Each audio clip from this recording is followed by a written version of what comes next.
days I held on tight, every prayer whispered through the night. Distance tried, but love stayed strong. Hey Lord, di kami. Okay, ang dami-dami nating part 1, part 2, part 3, part 4, 5 na ba tayo? Ayan, so sa mga bago pa sa aking YouTube channel, sa mga hindi pa nag-subscribe, please subscribe and like, share, comment, don't forget to hit the notification bell guys para updated kayo sa ating mga video. Ito ay part 5 ng ating story about wedding in Hong Kong. Ayan, so sa mga bago pa dito guys sa aking YouTube channel, ako ay Filipina, pinanganak sa Pilipinas of course. Mayroon akong husband na German na nakatira sa Germany dahil sa Germany siya nakatira, Deutschland.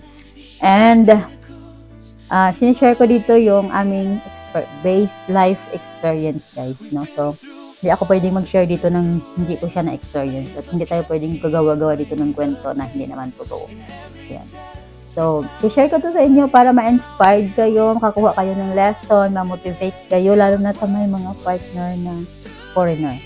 Lalo na specifically sa Germany. Kung ano kahirap yung mga papel, pagdadaanan natin ng mga Pilipina. Ayan. Bakit?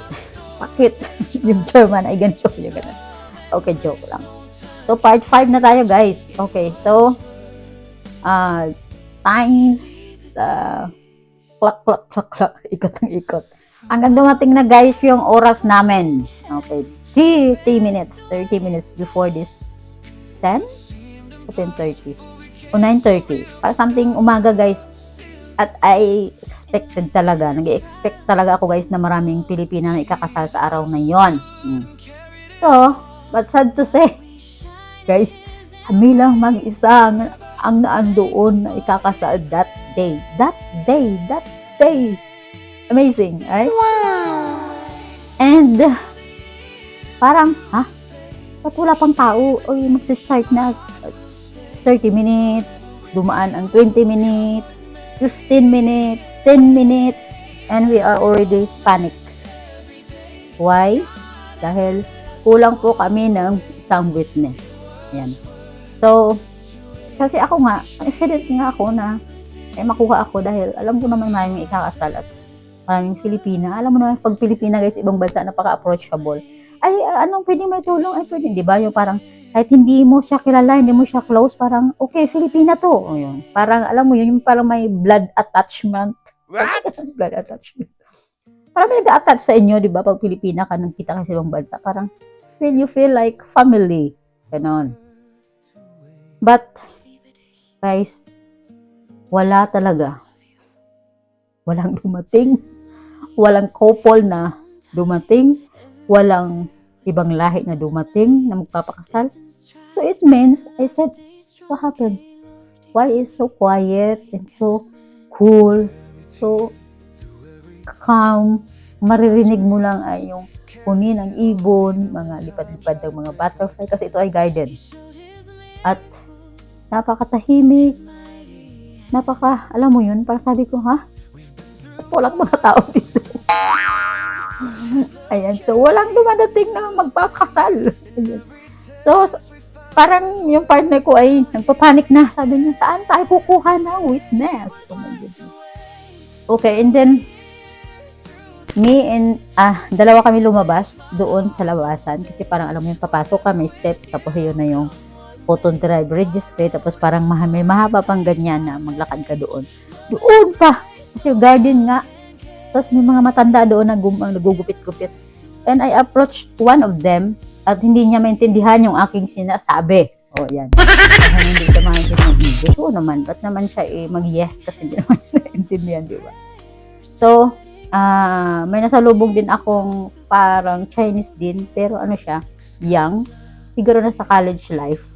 And I explained to her, ganito, pwede bang gawan ka naming witness, you bring your passport, kasi sabi sa Hong Kong guys, you need to bring anywhere, kung saan ka magpunta, may dala ka talagang valid ID or passport. This is very common. Yan, so, yeah, he said, I have, and then it's just like, okay, easy. And this one is the right person to be a witness. And then, yeah, it's very quick. I explained to her very quick, and he just sign only. It's like that. Then you show your passport. You don't need to write your number, the passport. You just sign your name there. And then signature. Ganyan lang guys. And then she just walk along to go to this office, and then she just like, maybe I do one, maybe because she told a lot of like excuses na. Maybe she think that of course we are a foreigner there in Hong Kong, and maybe just like they use this as a scam or whatsoever, because you show your passport. I don't know what she's thinking that time. He said, oh no, sorry, I need to go, I need to do this, do that. And then I said, okay, thank you. And then the story goes long because wala po kaming nahanap na witness. Ayan. And I go far. Lakad-lakad pa kami. And then si Zonke, naglakad-lakad din sa kanya. Siya din, naglakad din.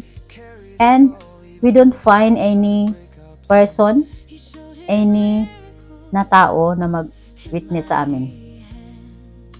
That I used to think that's very easy. Ayan. So, wala guys. Marami kaming in-approach, kinausap. Mayroon din doon parang photographer na hindi alam ko anong lahi yun. But she can understand English. And she say no also. Wala guys. Wala talaga nagpayag na kukuha ng o magpapayag na gawin namin witness. Okay, then I go back to the office. And then guys, ito na. Nag-report na pumasok na ako doon. Hinayaan ko na si Tonki na maghanap ng witness. So, pumasok na ako doon. Sabi ko, our time is like this. It's 10:30. Sabi niya, so you have your 2 witness? And then I said, only 1. I'm still missing 1 witness. I said, okay. Find first. He's very polite and she's smiling. Okay, you find first. And tell me if you already found or you have already witnesses. Because we need 2 witnesses. So I have only 1.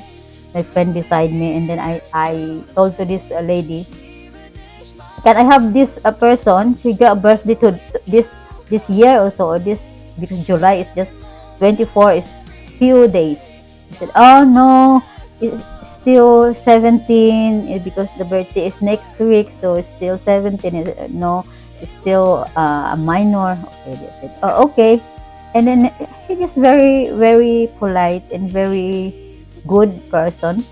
And I'm just so thankful to God na every time yung para alam mo yung experience namin yung mga kaguluhan, yung para alam mo yung gagawin namin, may person na napaka polite at napakabuti na hindi ka magpanic, yung mag-cool down ka lang or calm down ka lang. Kahit na alam mo yung parang, saan ba kami maghahanap? This is a foreign country, guys. So, sabi niya, nagsabi siya sa amin na, okay, tell me if you already have 2 witnesses. I will wait.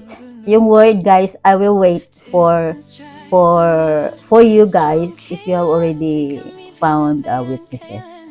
So, sa akin, parang, okay, mag-wait siya. Diba yung parang, sino kami na i-wait niya, diba? Parang, I don't expect that kind of words na sa registry, na yun ang sasabihin niya sa amin.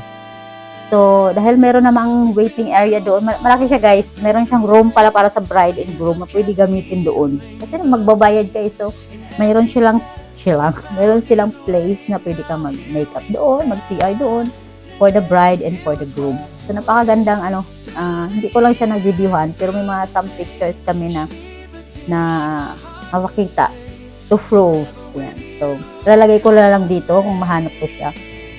At I can promise guys, kasi yung cellphone ko ay punong-puno. Pero kung meron ako nakita, ibibigay ko dito o ilalagay ko dito. Yung pictures namin. Okay. And then, yun, naghanap kami guys. In my next video, this is part 6. Nahanap ba namin yung aming right witness? Yes. abangan sa next na video, part 6. Okay, thank you so much and see you in my next video, part 6.